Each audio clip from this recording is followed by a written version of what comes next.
नमस्कार। हिंदी प्रतियोगिता test series में आप सभी का स्वागत है।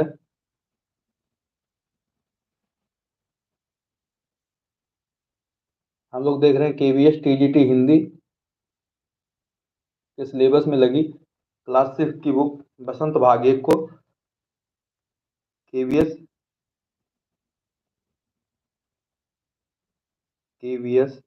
टीजीटी हिंदी के सिलेबस में लगी है, जो बसंत भाग 1 वसंत भाग 1 क्लास 6 की बुक को देख रहे हैं। आज हम देखेंगे चैप्टर 5। उसके चैप्टर 5 में क्या दिया है? अक्षरों का महत्व। अक्षरों का महत्व ये जो है एक निबंध विधा में लिखे गए कृति है, और इसके रचनाकार जो है अक्षरों के महत्व रचनाकार इसके हैं रचनाकार। तो इसके रचनाकार हैं गुणाकर मूले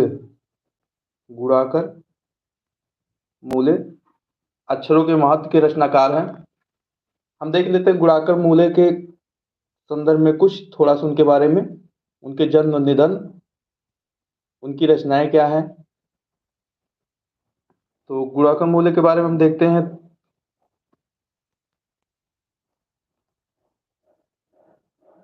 गुणाकर मूले के बारे में, तो इनका जन्म जो है महाराष्ट्र के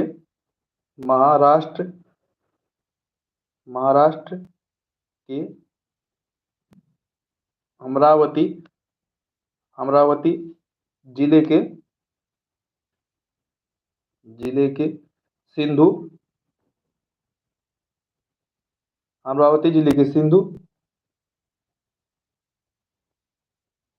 बुजुर्ग गांव में 3 जनवरी 1935 को हुआ।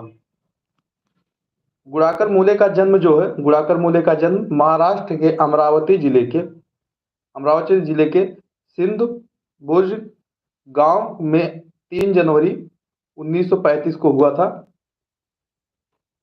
और इनका निधन देखते हैं तो गुणाकर मूले का निधन कब हुआ था? 16 अक्टूबर 2009 को गुणाकर मूले का निधन हो गया। 3 जनवरी 1935 को इनका जन्म हुआ था। इन्होंने इलाहाबाद विश्वविद्यालय से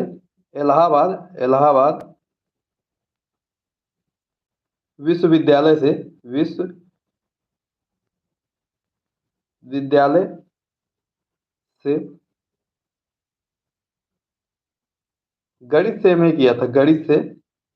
विश्वविद्यालय में गणित से एमए किया।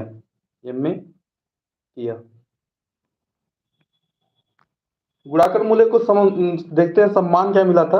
अगर इनको सम्मान में देख लिया जाए तो सम्मान पुरस्कार जो है सम्मान इनको मिला था। फर्स्ट सम्मान तो इनको मिला था साहित्य अकादमी पुरस्कार। साहित्य अकादमी मिला था। दूसरा इनको मिला था आत्माराम पुरस्कार हिंदी। ये जो है केंद्रीय हिंदी संस्था से दिया जाता आत्माराम पुरस्कार। और तीसरा इनको मिला था कर्पूरी ठाकुर स्मृति सम्मान।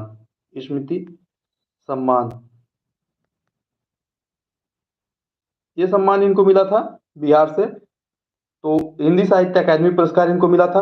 आत्मा राम पुरस्कार मिला था जो कि केंद्रीय हिंदी संस्था से मिलता है। और कर्पूरी ठाकुरी स्मृति इनको मिला था, सम्मान मिला था।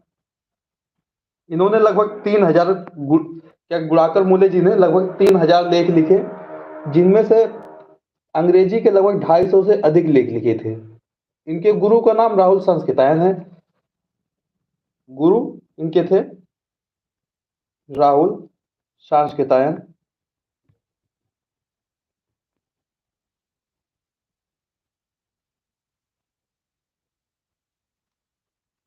गुणाकर मोले जी की रचनाओं को देखते हैं थोड़ा, तो कुछ इनकी रचनाएं जो थोड़ा है देख लेते हैं।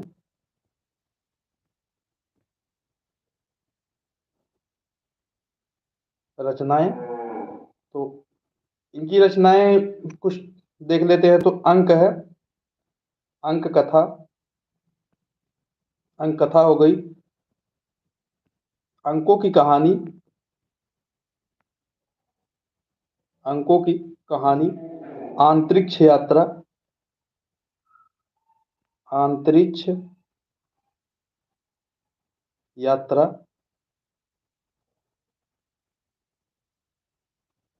और अक्षर कथा, अक्षर कथा, अक्षरों की कहानी, अक्षरों की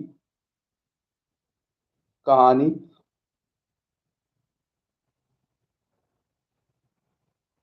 आकाश दर्शन, आकाश दर्शन, आधुनिक भारत, आधुनिक भारत के महान वैज्ञानिक, आधुनिक भारत के महान वैज्ञानिक। ये इनकी कुछ महत्वपूर्ण रचनाएं हैं गुणाकर मूले जी की। तो हम लोगों ने कितना देखा, गुणाकर मूले जी का जन्म 3 जनवरी 1935 को हुआ। इनका निधन 16 अक्टूबर 2009 को हुआ। महाराष्ट्र के अमरावती जिले सिंध बुजुर्ग गांव में इनका जन्म हुआ था। इलाहाबाद विश्वविद्यालय से इन्होंने गणित से एमए किया था और इनको 3 सम्मान मिला था, साहित्य अकादमी पुरस्कार, आत्माराम पुरस्कार, कर्पूरी ठाकुर स्मृति सम्मान इनको मिला था। इन्होंने लगभग 3000 रचनाएं लिखे, 3000 लेख लिखे थे। अंग्रेजी में 250 से अधिक लेख लिखे इन्होंने। राहुल संस्कृतायन के शिष्य थे। और इनकी जो प्रमुख रचनाएं हैं, अंक कथा, अंकों की कहानी, अंतरिक्ष यात्रा, अक्षर कथा, अक्षरों की कहानी, आकाश दर्शन, आधुनिक भारत के महान वैज्ञानिक।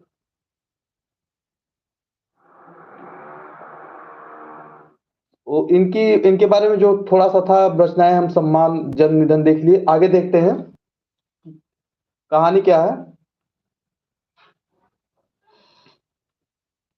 तो अक्षरों का महत्व निबंध विधा में लिखा गया है। इसमें है अक्षरों की कहानी,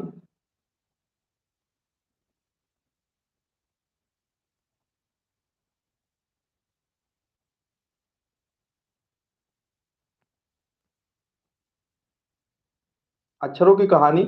यह पुस्तक अक्षरों से बनी है। इसमें कह रहे हैं यह पुस्तक जो है अक्षरों से बनी हुई है। सारी पुस्तकें अक्षरों से बनी हुई हैं।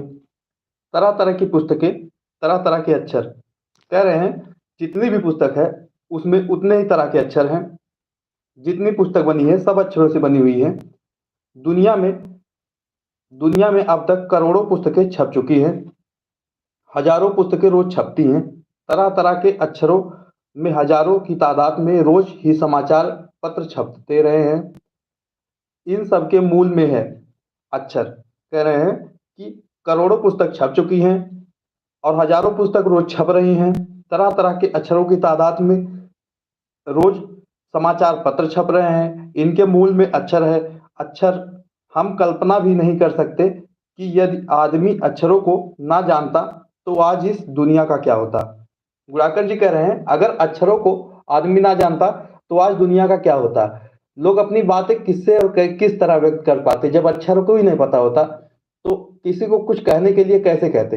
अक्षर एक हमारे बीच जो है, देखते हैं आगे भी बता क्या है। कोई कह सकता है कि हम अक्षर को अनादिकाल से जानते हैं। अक्षरों का ज्ञान हमें किसी ईश्वर से मिलता है। इसमें कह रहे हैं कोई कह सकता है कि हम अक्षरों को अनादिकाल से जानते हैं, अनादिकाल में से आदिकाल से जानते हैं। अक्षरों का ज्ञान हमें किसी ईश्वर से मिलता है। आगे क्या कह रहे हैं, आगे देखते हैं।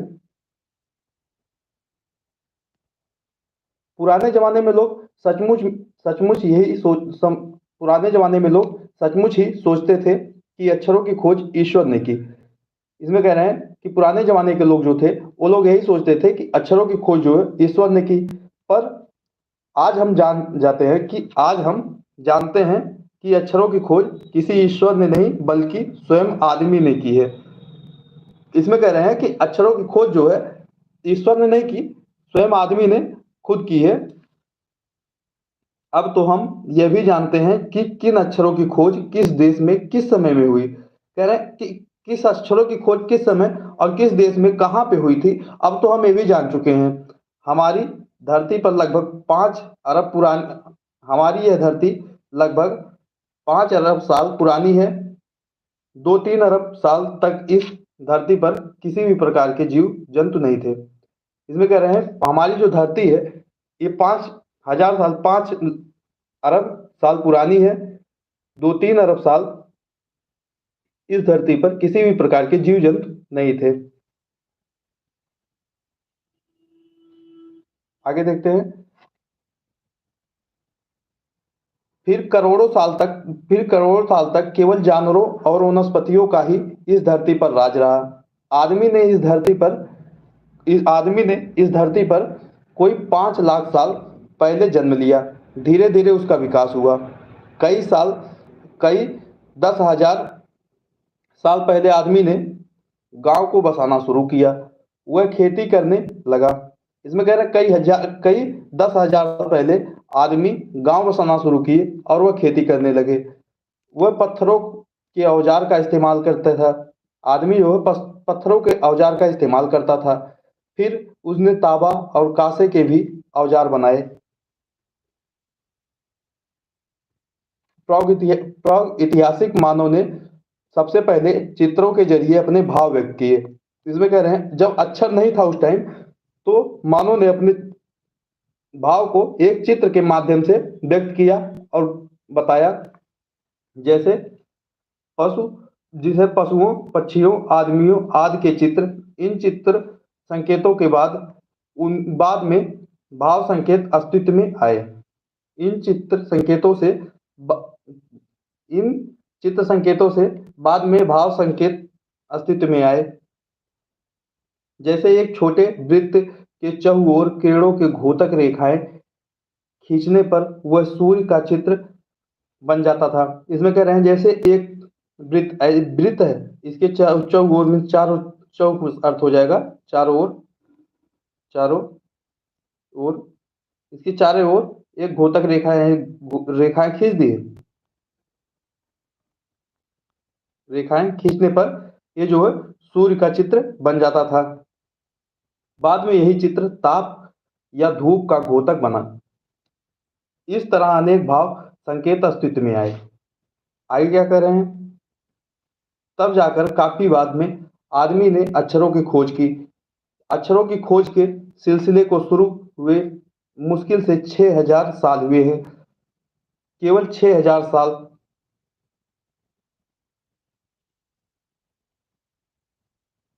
यहाँ देखिए मध्य अमेरिका में ओजिम्बवा आदिवासियों के चित्र। एक ओजिम्बवा मध्य अमेरिका में एक आदिवासी है जो दाईं ओर से बाईं ओर क्रमशः इधर से इधर तूफान का देवता तूफान का देवता जो सारे आकाश को घेरता है। नगाड़ा पंखों से सुशोभित नगाड़ा, द्रोण काक, कौवा और दवाखाने में आदमी। तो इसमें कह रहे हैं कि एक आदिवासी है जो कि मध्य अमेरिका में है, ओजिम्बवा। तूफान का देवता इसको बनाया है चित्र। तूफान का देवता जो सारे आकाश को घेरता है। नगाड़ा 2 नंबर का चित्र, नगाड़ा पंखों से सुशोभित नगाड़ा। इसमें 3 नंबर का चित्र पंखों से सुशोभित नगाड़ा। यहाँ पे निकाल दिया है ये पंखों से सुशोभित नगाड़ा हो गया। द्रोण काक 4 नंबर का चित्र ये है, द्रोण काक। उसके बाद कौवा, दवाखाने में आदमी, ये जो 6 नंबर का चित्र। 1 2 3 4 5 6 इतने चित्र बनाए। देखते हैं आगे।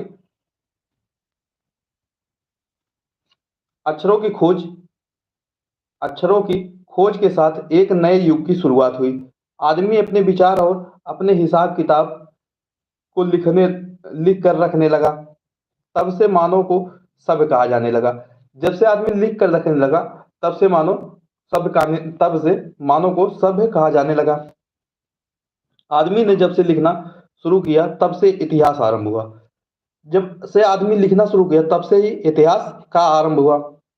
किसी भी कौम या देश का इतिहास तब से शुरू होता है जब से जब से आदमी के लिखे हुए लेख मिलने लग जाते हैं। इस प्रकार इतिहास को शुरू हुए मुश्किल से 6000 साल हुए हैं। उसके पहले के काल को ऐतिहासिक काल यानी इतिहास के पहले का काल कहा जाता है।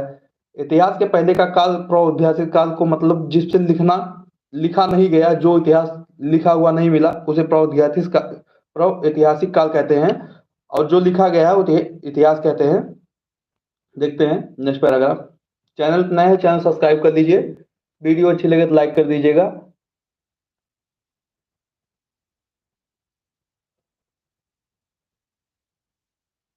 चलते हैं नेक्स्ट पैराग्राफ की तरफ। अतः हम देखते हैं कि यदि आदमी अक्षरों की खोज नहीं करता तो आज हम इतिहास को ना जान पाते। इसमें कह रहे हैं यदि आदमी अक्षरों की खोज नहीं करता तो आज हम इतिहास को ना जान पाते। हम यह ना जान पाते कि पिछले कुछ हजार सालों में आदमी किस प्रकार रहता था, क्या क्या सोचता था, कौन कौन राजा हुए इत्यादि। अगर आदमी इतिहास को ना लिखता, अक्षरों को ना जान पाता, तो पुराने समय में क्या हुआ उसके बारे में आज हम नहीं जान पाते कि पहले क्या राजा थे, क्या क्या सोचते थे, क्या क्या करते थे, उसके बारे में हमको जानकारी नहीं हो पाती। नेक्स्ट पैराग्राफ में देखते हैं। अक्षरों की खोज मनुष्य की सबसे बड़ी खोज है। अक्षरों की खोज करने के बाद ही मनुष्य अपने विचारों को लिखकर रखने लगे। इसमें कह रहे हैं अक्षरों की खोज करने के बाद ही मनुष्य अपने विचारों को लिख कर रखने लगे। इस प्रकार एक पीढ़ी के ज्ञान का इस्तेमाल दूसरे पीढ़ी करने लगी। अक्षरों की खोज करने के बाद पिछले 6000 साल में मानव जाति का तेजी से विकास हुआ। जब से अक्षरों की खोज हुई 6000 साल पहले जब हुई, उसके बाद से ही मानव जाति में विकास तेजी से होने लगा। चलते हैं नेक्स्ट पैरा पे। यह महत्व है अक्षरों का ये महत्व जो है अक्षरों का है और उनकी बनी हुई लिपियों का। अतः हम सबको अक्षरों की कहानी मालूम होनी चाहिए।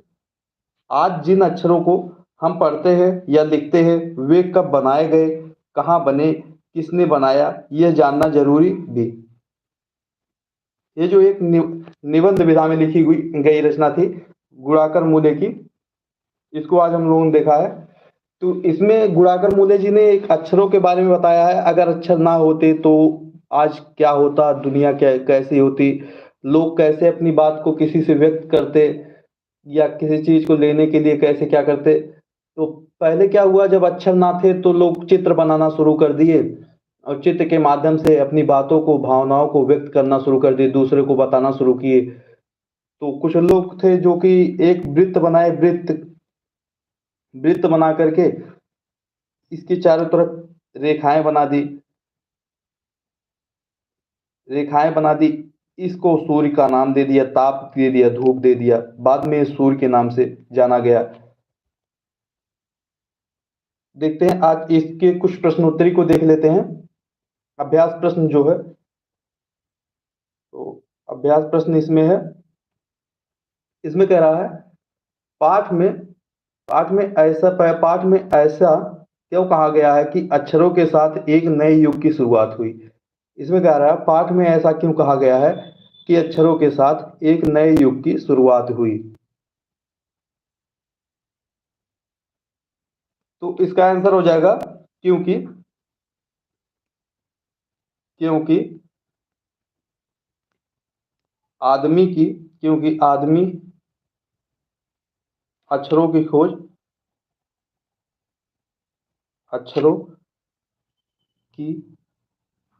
खोज से हम इतिहास को जान पाए।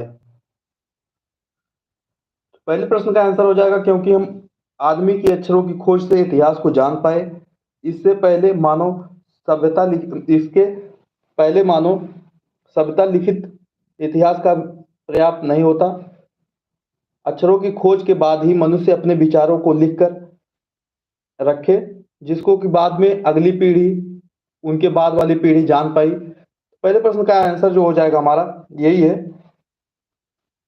पास्ट में ऐसा क्यों लिखा गया कि अक्षरों के साथ ही एक नई शुरुआत हुई, तो इससे हमको अगली पीढ़ी की जो सभ्यता उसको इतिहास को जान पाए, अगली पीढ़ी पढ़ी उसको जानी इतिहास को।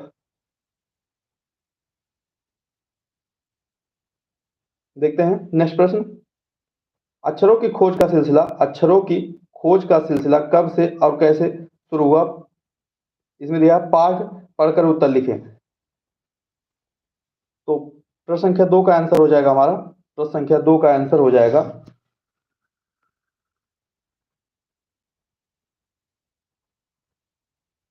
अक्षरों की खोज का सिलसिला प्रागैतिहासिक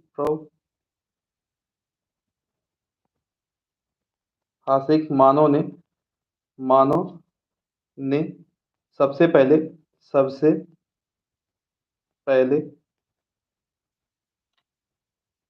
चित्रों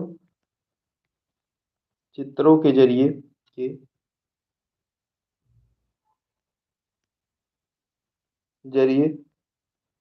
अपने भावों को व्यक्त की, जैसे पशुओं, पक्षियों, आदमियों आदि के चित्र। इन चित्र संकेतों के बाद भाव संकेत अस्तित्व में आया, जैसे एक छोटे वृत्त के चहुओर कीड़ों की घोतक रेखाएं खींचने पर वह सूर्य का चित्र बन जाता था। बाद में यही चित्र ताप या धूप का घोतक कहलाया। तो प्रश्न संख्या 2 का आंसर हमारा यही हो गया। पहले ऐतिहासिक मानव ने सबसे पहले चित्रों के जरिए अपने भावों को व्यक्त किया। उसके बाद जैसे पशुओं, पक्षियों, फिर उसके बाद भाव संकेत हमारे अस्तित्व में आया। फिर एक छोटे से वृत्त के चौओर रेखाएं खींचने के बाद वो सूर्य का चित्र बन जाता था। देखते हैं प्रश्न संख्या 3 का आंसर क्या हो जाएगा। प्रश्न संख्या 3 में क्या कह रहा है? अक्षरों के ज्ञान से पहले मनुष्य अपनी बात को दूर दराज के इलाके तक पहुंचाने के लिए किन किन माध्यमों का सहारा लेते थे? इसमें कह रहा है अक्षरों के ज्ञान के पहले मनुष्य अपनी बातों को दूर दराज के इलाकों में पहुंचाने के लिए किन किन माध्यमों का सहारा लेता था? तो अक्षरों के ज्ञान के पूर्व मनुष्य दूर दराज की बातों को पहुंचाने के लिए किनका सहारा लेता था, तो उसको देखेंगे। चित्रों के माध्यम से, भाव या संकेत आदमियों, पशु पक्षियों या आदमियों के चित्रों के माध्यम से चित्र बना करके भाव संकेत का सहारा लेता था। इसका आंसर हो जाएगा चित्रों के माध्यम से।